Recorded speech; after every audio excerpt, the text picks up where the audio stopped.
Mõni uurimistöö piirdub teemat puudutavate tekstide väljaotsimise ja nende põhjal järelduste tegemisega. Sellist tööd nimetatakse referatiivseks uurimuseks.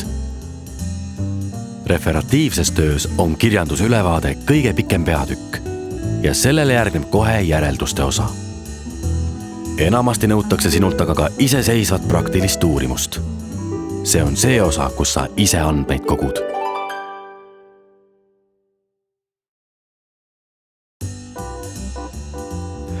Andmete kogumiseks peaksid nüüdseks teadma oma uurimisküsimust.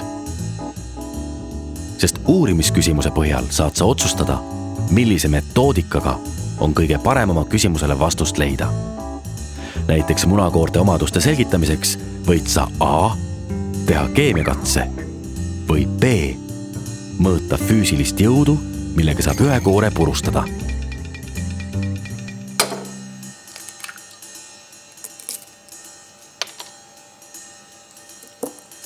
Kui sul on vaja midagi mõõta või kaaluda, siis kuuluvad sinu töövahendite hulka näiteks mõõdulint, stopper või kaal. Paljusid asju saab mõõta nutitelefoniga, näiteks vibratsiooni, asukohta, helikõrgust ja helitugevust.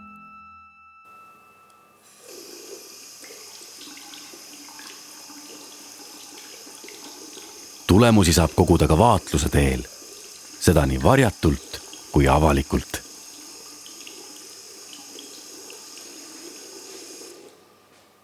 Klassikaaslaste harjumuste selgitamiseks saab korraldada ka küsitluse. See võib olla nii paberankeedina või siis interneti vormina.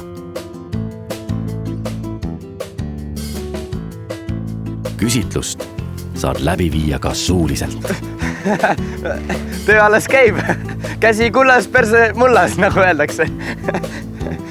Kui sa uurid inimeste elulugusid või ajalugu, siis on abi intervjuudest.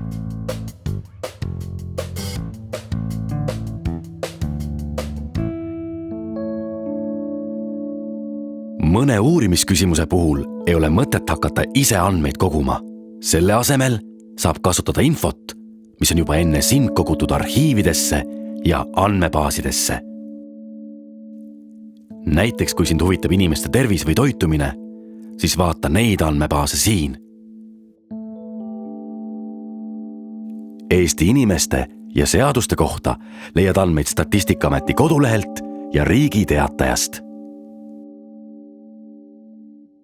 Keskkonna ja ilma kohta vaata andmeid Meteoroloogia Instituudi, Keskkonnateabekeskuse, Tartu Ülikooli Füüsikainstituudi ja Maa-ameti kodulehelt.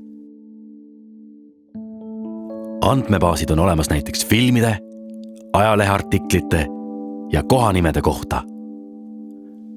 Lühike nimekiri andmebaasidest on välja toodud ka Akadeemiakese kodulehel.